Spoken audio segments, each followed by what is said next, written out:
I'm walking down what used to be the Great North Road, the medieval version of the M1.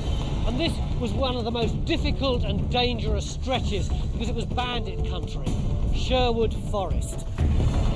Now, there can't be many characters from history who you can immediately identify just by saying a place name, but already I'm absolutely confident that all of you will realise this is going to be a programme about Robin Hood. Everyone knows his story. He's one of the most famous people in history. But what was he really like? Did he actually exist? I'm going to try and establish whether the most celebrated outlaw of all time was just a comic book character or a flesh and blood historical figure.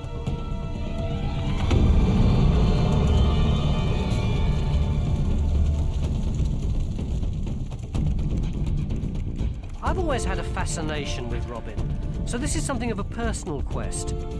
We all feel we know the famous outlaw, but he comes in a host of shapes and sizes. The pictures of him we've all had since childhood may be a long way from the real truth.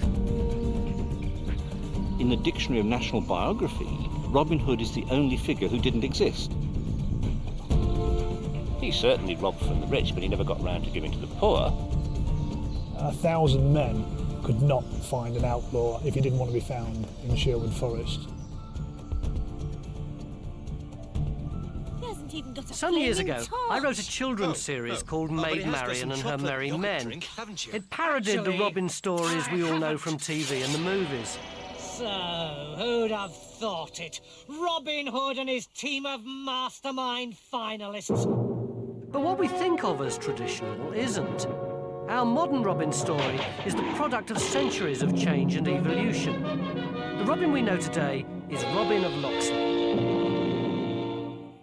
who returns from the Crusades to find his lands have been stolen by evil Prince John and his henchman, the Sheriff of Nottingham. It's Master Robin. He flees to the Greenwood and fights on with his merry men, stealing from the rich to give to the poor. You two go round by the far bank and we'll meet up at the log bridge. Right.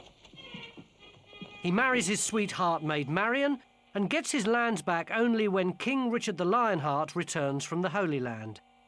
It's a great story, but a red herring as far as tracking down a real Robin goes. If we want a flesh and blood Robin, then we're going to have to look for the original Robin stories in their earliest versions. The earliest Robin stories were ballads handed down by word of mouth. We know they were around in 1377. By investigating these original stories, we should be able to find evidence of Robin's real identity.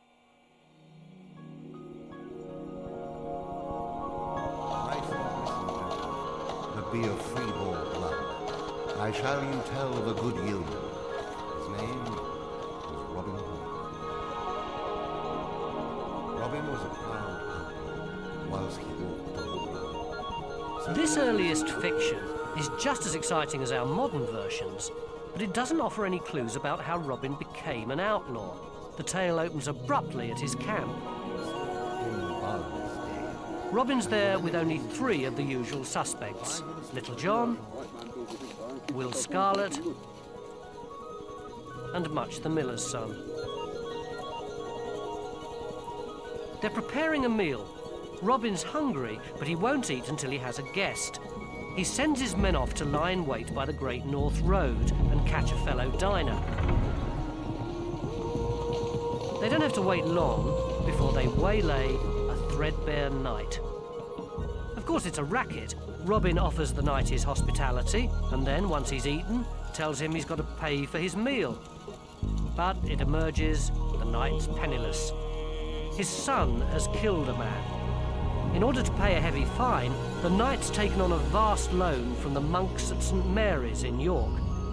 Unless he repays the debt tomorrow, he stands to lose everything he owns. Because the knight's been honest, Robin sends him on his way with £400 to pay the debt, trusting that the Virgin Mary will pay him back. On top of that, he gives the knight a new set of clothes and a good horse. and sends little John to accompany him to York as a valet. When you read the ballad, you start to notice that it's very different from the version we know today. Robin here isn't a nobleman, he and the outlaws are yeomen, low-born freemen. But most obvious is the setting. It's not Sherwood Forest. This is where the poem's set, in the forests traditionally known as Barnsdale in South Yorkshire. Yes, Robin Hood was a Yorkshireman. People perhaps would be surprised that Robin Hood's a Yorkshireman, but it depends on the background. Historians have known this for a good few years.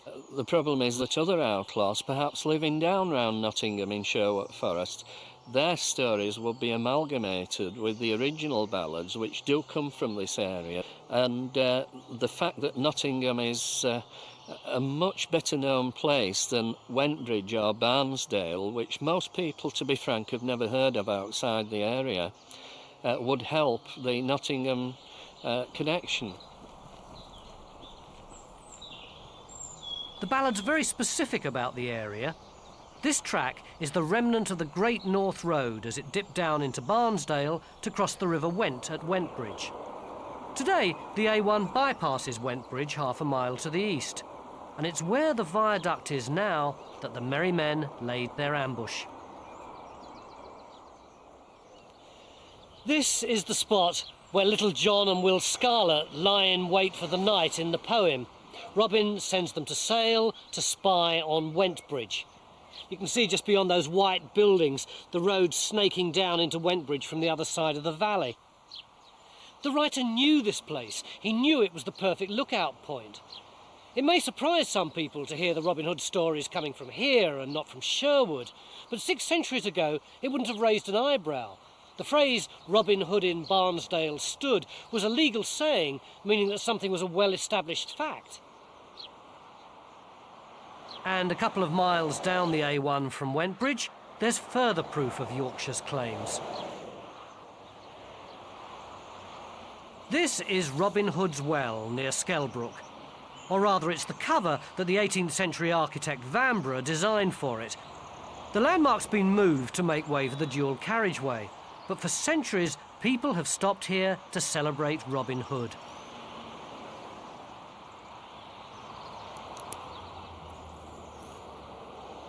This is the earliest known place name that's associated with Robin Hood.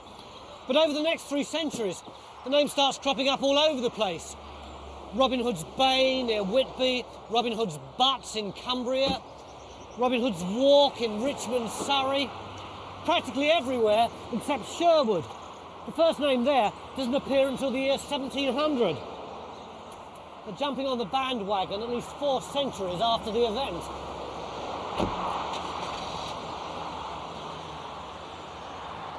So we've got tales set in Barnsdale, not Sherwood. Robin's not a dispossessed nobleman, but a low-born Yorkshireman. What else do these original stories tell us about him? Then spake that gentle knight, to Little John gan he say, tomorrow I must to York town, to Saint Mary Abbey.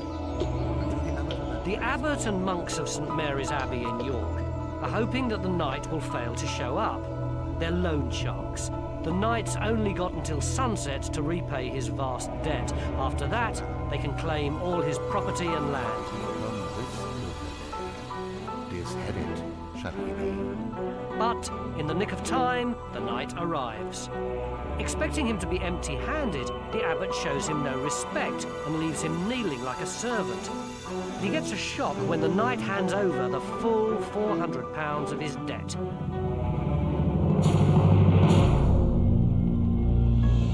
Seems as though everything's square, but there's a twist. Back in the Greenwood, Robin sends his men out on a carbon copy of their first ambush. Lo and behold, this time their dinner guest is none other than the monk from St Mary's. Unlike the knight, the monk pleads poverty, but is found to have £800 with him.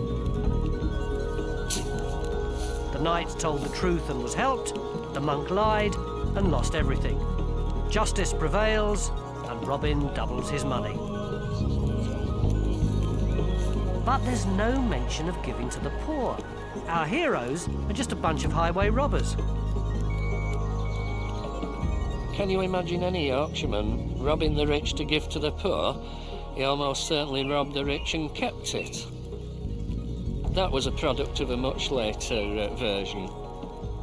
The Robin of the ballads is a bit of a thug. In one poem, he kills a man, puts the head on his bow staff and mutilates the face. The original Robin Hood is a pretty vicious character. But then again, in the Middle Ages, when people were being entertained by the early ballads and stories of Robin Hood, they would expect to find a vicious character as their hero, because in those days, everyone was used to living a pretty hard life. So just because somebody went around lopping people's heads off, stealing from people, as long as he went around killing the people they didn't like, it didn't really matter how he did it. But why does Robin pick on men of the cloth in particular? St Mary's really exists. It's here in York. But don't be fooled by these romantic ruins. It was more than just a religious institution. York was the second most powerful political centre in the country, and the monks who ran abbeys like these were politicians and captains of industry, as well as being in charge of the spiritual welfare of the country. The abbeys of northern England controlled the wool trade. The money was supposed to be a means to an end, supporting a life of prayer, but wealth had led to sleaze. In Robin's day, religious communities were notorious for their greed, lax morals, and hypocritical lifestyle. Conversely, Robin's portrayed as fair and truly religious. He may be a criminal, but his rough justice restores true values. When Robin mugged the monk from St Mary's, a great cheer would have gone up. This ordinary bloke Robin was striking a blow for justice and true religion. Everyone knew the system was rotten. Only an outlaw would have dared do anything about it. So far, this original version of the Robin stories has given us a good general picture of the sort of hard-bitten character we're looking for. But we'll be getting more clues about his actual identity when he comes face to face with his arch-enemy, the Sheriff of Nottingham.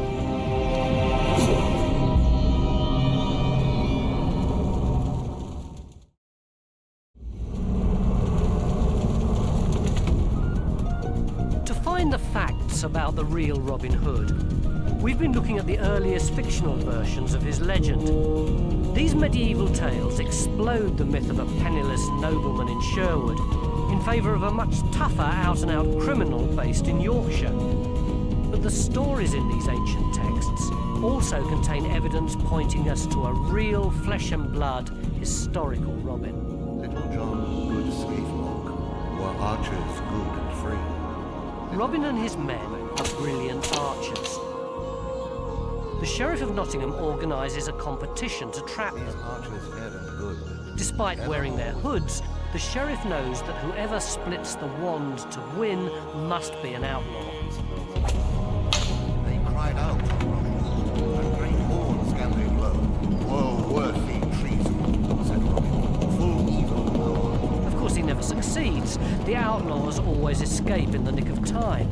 There's chases, fights, escapes from prison, and then the feud with the Sheriff climaxes in a showdown.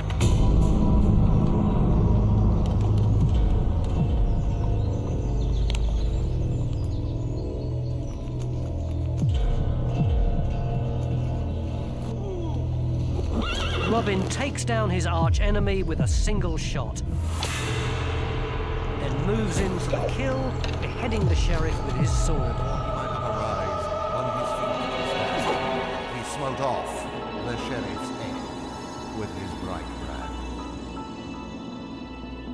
Robin beheld our comely king wistfully in the face. So did Sir Richard. Next, King Edward himself comes to sort out these rebels in the north. With his men disguised as monks, he deliberately gets captured in the forest. But when he sees that Robin's a loyal subject, he forgives the outlaws and takes Robin into his service.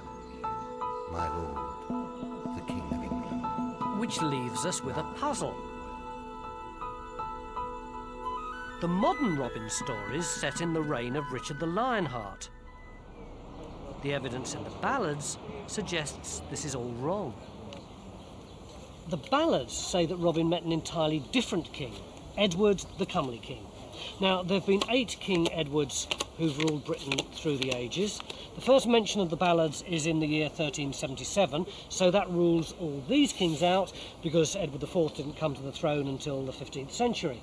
So, using this logic, Robin must have been around between 1274, when Edward I comes to the throne, and 1377, when we get that first mention of the ballads.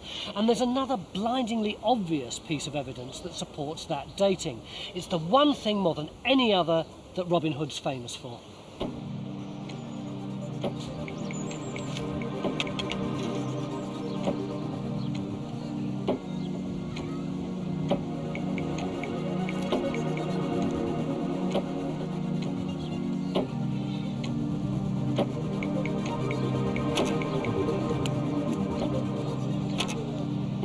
It's the rise of the bow, the longbow as they call it nowadays.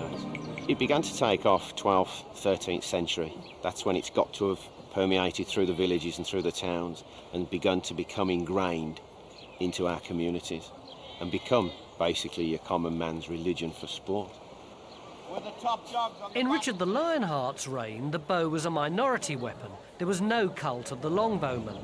Edward I, II and III made the bow a key part of their military strategy. Archery was compulsory for every able-bodied male. And so being a great archer was like being a football star today. If you got the eye and the strength and you could do the business with the bow, you were really one of the best in the community. Robin the crack marksman could only be a product of this culture in the early 14th century. And closer examination of the ballads leads us to an exact date. Historians have looked closely at the lives of the 3 Edwards who are potential candidates to be our comely king, and they've come to the conclusion that only one of them could possibly have come face to face with an outlaw in this area. In the year 1323, Edward II went on a tour of the north, ending in Nottingham, because of a political crisis that started here, at Pontefract Castle.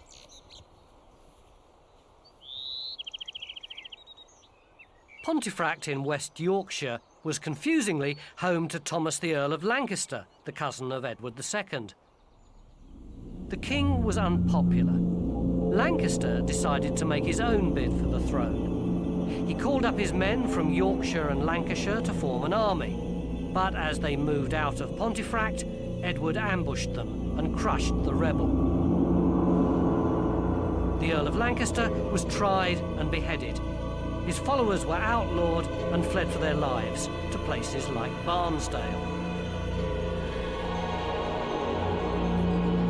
The Lancastrian revolt provides a plausible explanation as to why Robin and his men would have been outlaws. It also connects Robin to Nottingham through the villain of the piece. The period of the revolt was the only time that the Sheriff of Nottingham was also responsible for Yorkshire. He'd have been the king's right-hand man in fighting the rebels. The Lancastrian rebellion also explains another puzzle. The poor knight who Robin originally held up is a recurring character in the stories. When the outlaws are fleeing from the sheriff, they run to his castle for protection. The knight's name is Sir Richard of the Lee, and this is where the ballad says he was from, Lee in Wyredale. But this is Lancashire, several days' ride from Barnsdale, where Robin's based. At first glance, it seems pretty implausible to have a leading character from so far away, but actually it makes perfect sense. Plumpton and Wyredale are linked with Barnsdale through the lands of Thomas Earl of Lancaster. They formed a corridor right across the Pennines, allowing for easy communication between rebels here and here. A knight based in Wyredale would have been brother-in-arms to a yeoman outlaw in Barnsdale. The Lancastrian revolt is the only time and place where the ballads fit with political history.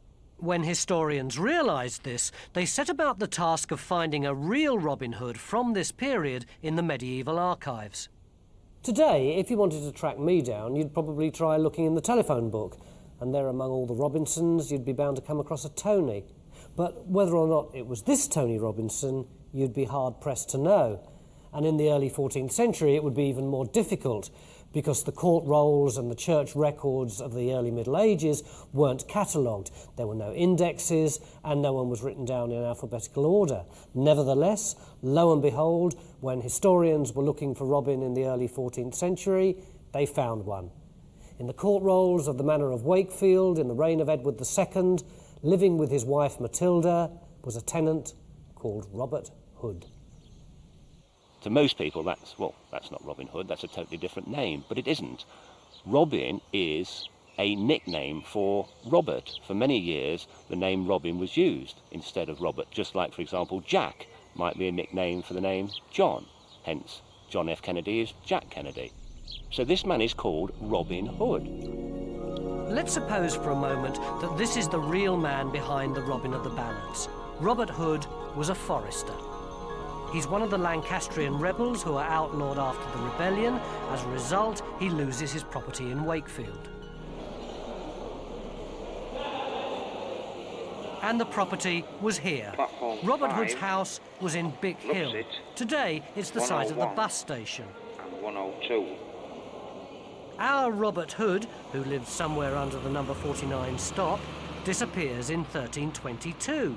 We don't hear of him again, but it's not quite the end of the story. Alas, then said good Robin. The ballad says Robin was taken into the king's service, but after 15 months he was so depressed that he left to return to his former life. If I dwell longer with the king, sorrow will be slain. The record tells us that a year after the Lancastrian revolt, there was still political unrest. The king set off on a tour of the north, offering an amnesty to the outlaws, some of whom he took into his own ranks. Enter our second candidate. This is Robin Hood, a valet de chambre, a bodyguard, who appears on the payroll at Edward II's court in 1323, but the following year takes a lump sum of 5 shillings because he can no longer work. When you compare the stories with the history, the parallels are striking. Let's recap. The ballad tells us that the king forgave Robin Hood of his crimes, that Robin went to work for him, but he left the king's service a year or so later because he felt fed up and depressed. And the records tell us that this man, Robert Hood of Wakefield, fought in the Lancastrian revolt and disappeared, but that shortly afterwards this man crops up, Robin Hood, a king's servant, who works for the king for about a year, and then he too disappears. Could these two men be the same person?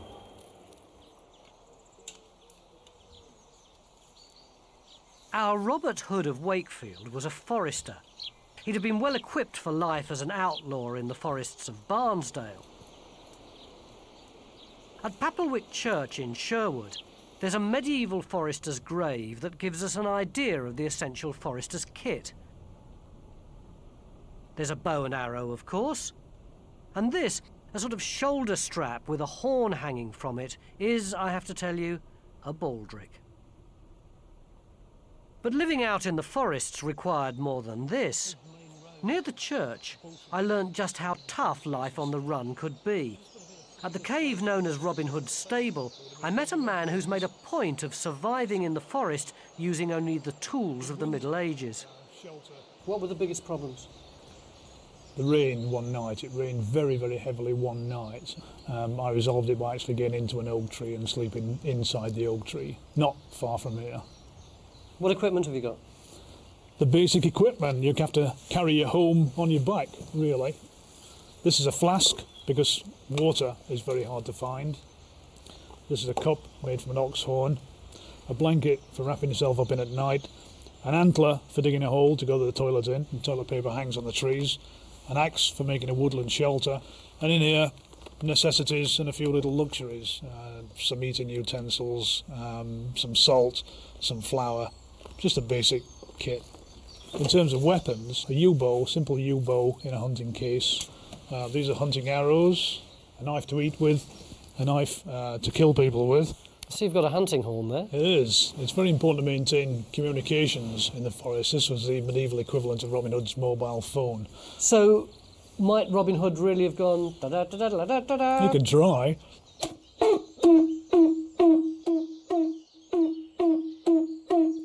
So, disappointingly tuneless outlaws. And there's one more surprise in store if you're still clinging to the image of the merry men living out in the Greenwood. They probably went home in winter. This place is particularly inhospitable in bad weather. You can imagine what it's like in January. You would die if you stayed out overnight here in January.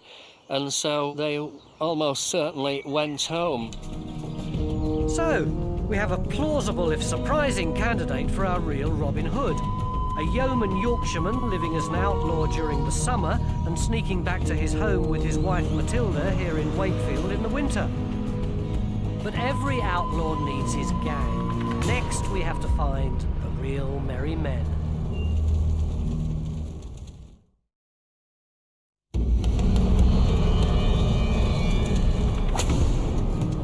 By matching the clues in the earliest stories of Robin Hood with historical records, we found a candidate for the real Robin Hood, Robert Hood, who lived in Wakefield until 1322 when he fled to the forests of Barnsdale. Can we also find real versions of the merry men who could have been in league with Robert of Wakefield?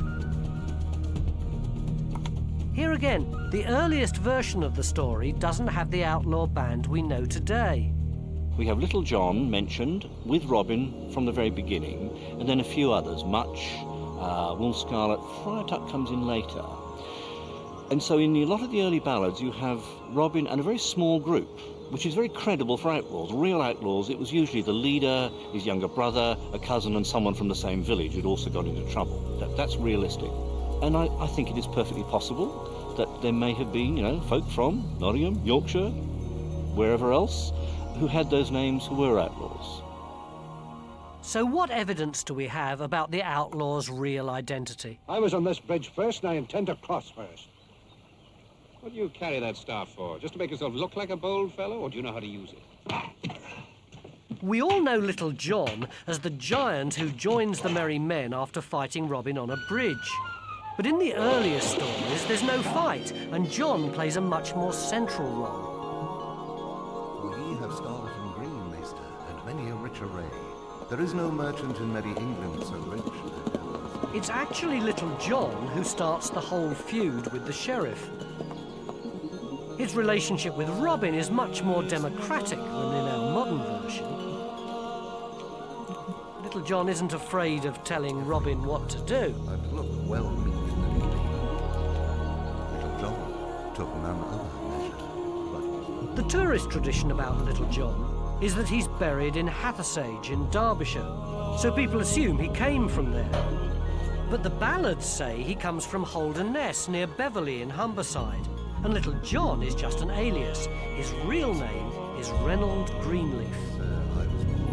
I withal all my day. Men call me Reynold Greenleaf. We've got records from 1318 and 1323 of John the Little being charged with crimes in Wakefield and Beverley. It could be that Little John was already a criminal who joined Robert Hood of Wakefield in Barnsdale after the Lancastrian revolt. As for the other outlaws, we don't have a record of Much the Miller, but there are some fascinating clues about Will Scarlet's identity. Will Scarlet's an odd name because in the earliest texts he seems to have the name of Scathelock or Scathlock perhaps in a northern form, and Scathlock seems to mean lock smasher. He's a break and entry merchant. In some recent versions Will Scarlet has got dressed in scarlet, he's very elaborate, and I don't think that's what they had in mind. And yet again, there's evidence of a Will Scathlock at the right time and place who could have known Robert Hood of Wakefield. He was a monk from the very St Mary's in York that's mentioned in the ballad. We don't know why, but he was thrown out of the abbey at the end of the 13th century. If this real Will Scathlock harboured a grudge against St Mary's, it would help explain why the abbot ended up as a villain in the story. Then we come to some really disappointing news. Robin Hood may have had a wife, but it wasn't Maid Marian. The early versions of the story don't have any love interest in them at all. Marian comes into the tradition in a completely different way.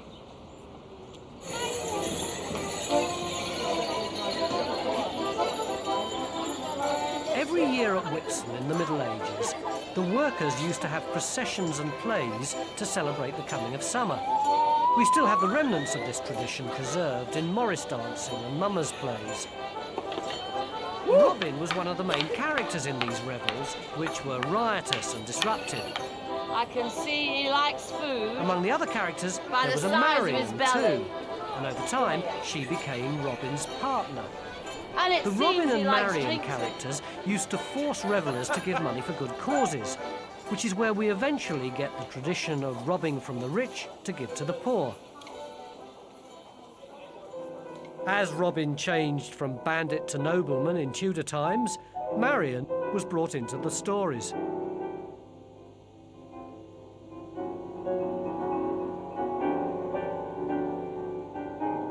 Marian appears in full form when Robin becomes gentrified. When Robin is a lord, yes, of a lady. And she appears in 1598-99 in Anthony Munday's play, The Downfall of Robert Earl of Huntingdon, and the second one, The Death of Robert Earl of Huntingdon. But even here there's a link. In the play, she assumes the name Marian as an alias to conceal her real name, Matilda. Interestingly, Robert Hood of Wakefield, his wife, Matilda, is recorded as having fled with him into the forest to join him in the struggle. Now, that is what Maid Marian is supposed to do in the popular legend of Robin Hood. So Robert Hood of Wakefield's wife, Matilda, matches very much the Maid Marian profile. Marian's a later addition. There's only one woman recorded in the early stories. She was a nun, and she'd be Robin's nemesis.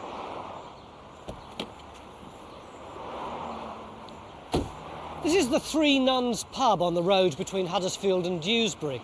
There's been a hostelry here for over 700 years, and it gets its name from the shenanigans that were rumoured to be going on between the guests and three of the local nuns from nearby Kirklees Priory.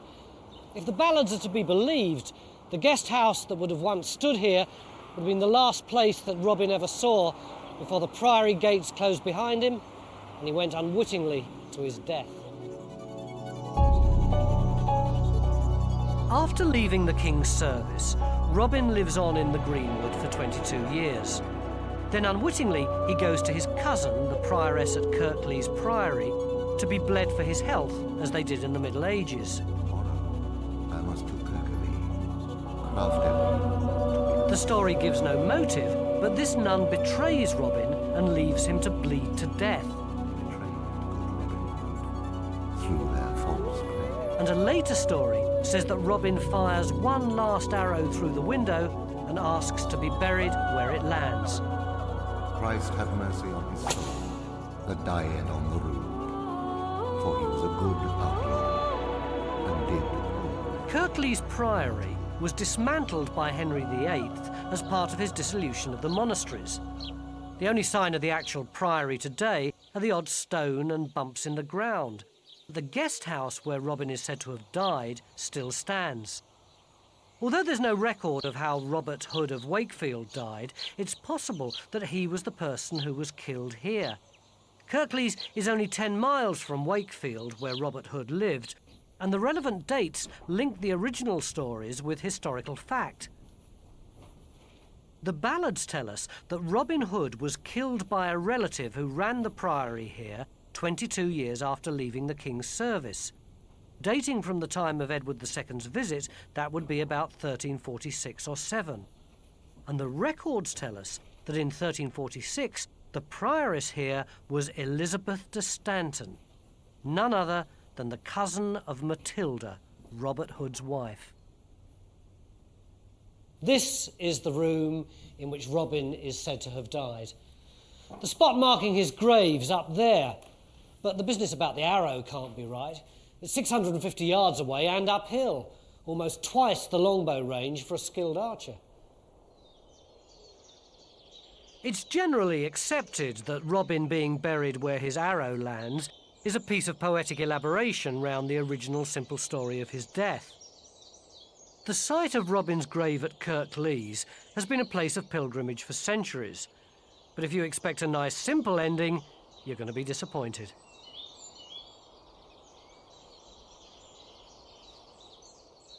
Searching for Robin Hood's a bit like being the Sheriff of Nottingham. The moment you think you've got him, he slips through your clutches. This is the site of Robin Hood's grave, except it isn't. The site's been moved at least 3 times, and this is what Robin's gravestone looked like, according to a sketch from the year 1665.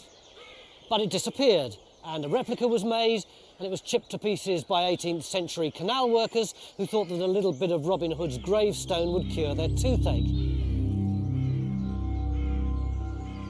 When this site was excavated, there was nothing but earth, which isn't surprising if the grave's been moved.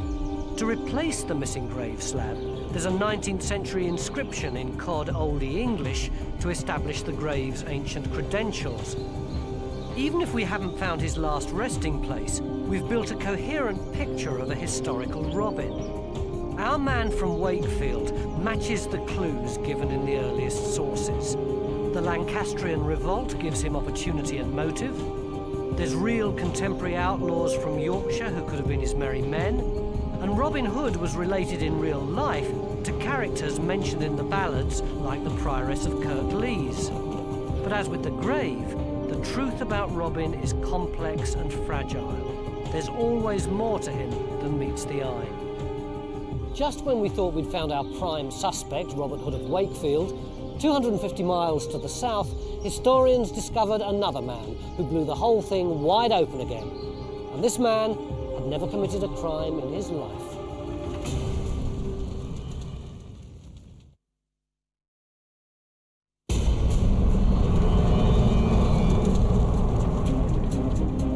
The earliest ballads about Robin Hood have given us a picture of a historical suspect, Robert Hood of Wakefield, who seems to have ended up working for King Edward after the Lancastrian revolt of 1322. But in all the best detective stories, the neatest of solutions can be upset by a single clue. Suddenly, evidence turned up that pointed to an earlier Robin.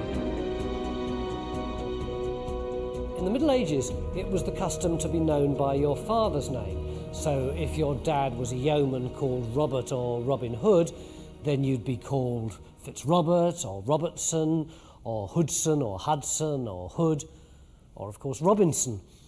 But then, out of the blue, a historian discovered a man who'd lived in Sussex in the year 1296 called Gilbert Robin Hood. This was an extremely rare surname and seemed to imply that the name was already known as some sort of nickname. But then more and more people called Robin Hood or Robin Hood started to pop up. But these weren't just random individuals. We know that a very high proportion of them had at some time in their lives committed criminal acts. There's even one case where the clerk of the court changed a man's surname from Lefebvre to Robin Hood because he was an outlaw. Later, Robin Hood became a common criminal alias. This doesn't mean that any of these men are candidates for the real Robin. It just proves that people knew about him 50 years or more before Robert Hood of Wakefield. So where does that leave our prime suspect? Well, it's still likely that he's the Robin of the ballads, but the ballads aren't about the original Robin. Historians then went scurrying off and came up with another Robert Hood in 1225. He was an outlaw who'd been fined 32 shillings and sixpence at the York Assizes. But there's no record of him doing anything like the Robin of the stories. Randomly picking up Robin Hood-type names from the records didn't seem to be leading anywhere. But there were medieval figures that we know existed whose lives matched the famous stories. They just weren't called Robin. The best example is a story that started with a dispute over the ownership of Whittington Castle here in Shropshire, funnily enough, in the reign of Richard the Lionheart. In 1197, It was inherited from his father by a man called Fulk Fitzwarren. But a rival lord with better contacts with King John wanted Whittington too.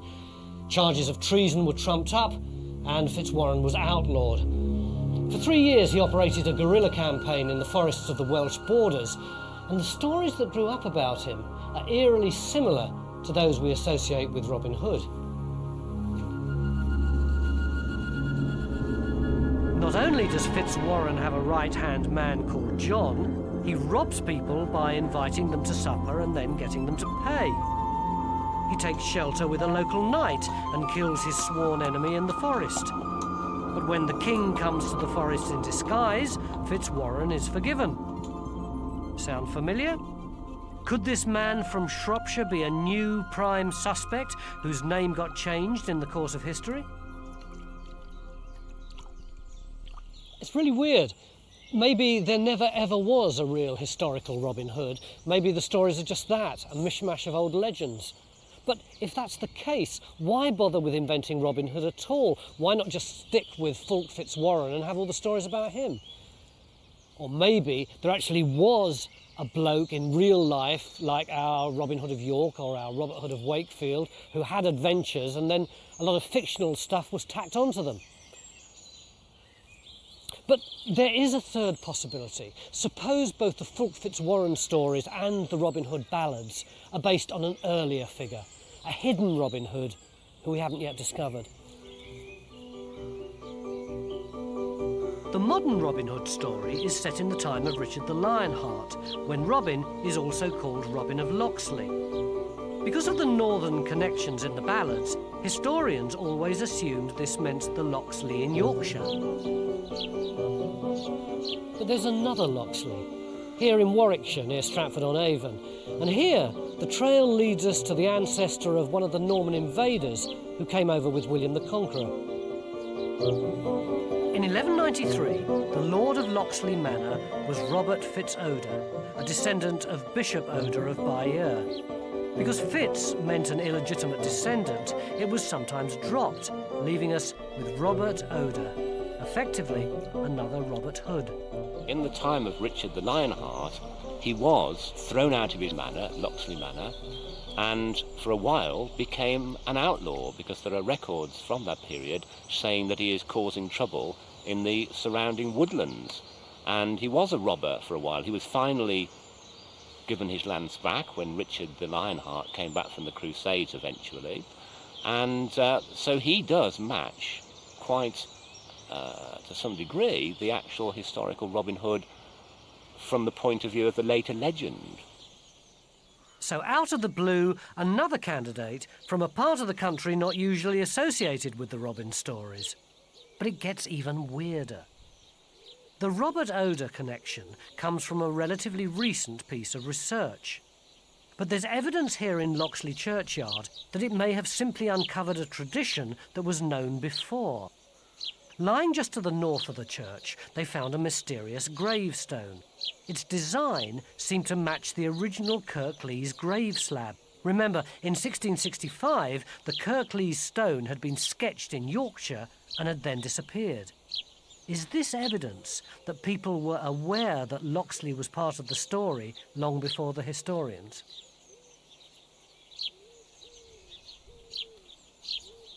This is the gravestone. It seems to me there's three possibilities. Either the whole thing's just a coincidence, but that seems unlikely given how similar the original drawing is to what we've got here. The pattern's the same and the dimensions are so similar. Or else this could be a copy of the original gravestone in Kirklees. Or else maybe, just maybe, this is the original Kirklees gravestone, which was brought here by someone who believed that this was the real last resting place of Robin Hood. We've got three historical candidates who together have helped to create the figure of Robin Hood. There's Robert Hood of Wakefield, the Lancastrian rebel. There's our historical non-Robins who've added their touches. And there's Robert Oda, the original nobleman Robin Hood. But there's another angle to the story. And for that, we have to return to Sherwood Forest. Not the usual tourist trail this time, The clues lie in Southwell Minster.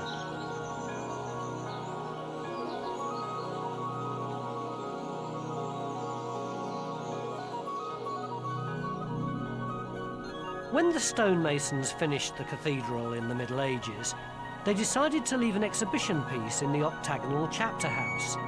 The highest form of the stonemason's art was to carve leaves in stone that had the lightness and delicacy of nature. And interwoven into the fabric of this Christian meeting house is the ancient pagan spirit of the Greenwoods, the so-called Green Man.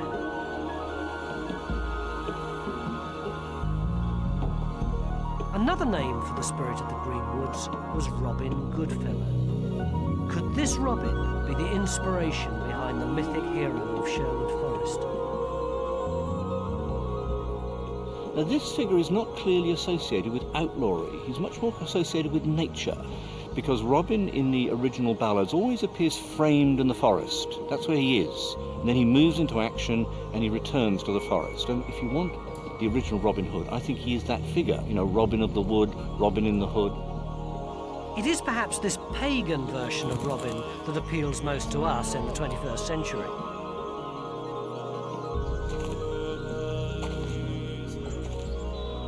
Robin Hood type stories, I think, have been with us since probably the end of the last ice age, about 35,000 years ago, but they've been added to and taken away from since then. Robin Hood that we know now here in Sherwood Forest is not the Robin Hood that we would have known if we were standing here in the 10th, 11th or the 12th century. He's now cast as a preservationist, a conservationist, look after the Greenwoods. In those days it was nothing like that at all. It was simply watch out for bishops, archbishops, beat them up, and whatever you do, don't get caught by the Sheriff of Nottingham. When I wrote my children's series about Maid Marian, I knew I was joining in a long tradition of telling stories about Robin.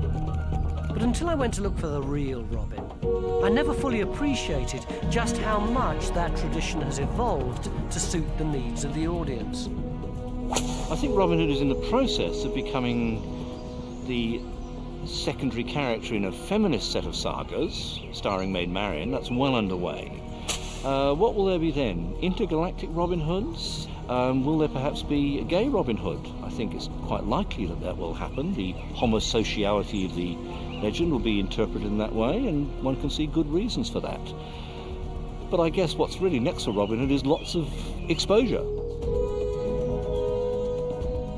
I started my search by trying to find out whether Robin Hood was fact or fiction. And the answer is he's both. There's a whole host of Robin Hoods. There's the mysterious man from Locksley, the Lancastrian revolutionary, the petty criminal, the king's servant, not to mention the countless medieval outlaws who took on his name as an alias in order to try and protect their anonymity. They all lived and breathed. They were all fact. But it took a fiction to make the story great, a legend that could touch us more profoundly than the simple story of one human being ever could. And whether that legend is about the spirit of the Greenwood, or the nature of being a hero, or the struggle of the common man, they all create for us a Robin who's fair, brave, heroic, and just human enough for us to be able to believe that in a fairer world, we too might be Robin Hood.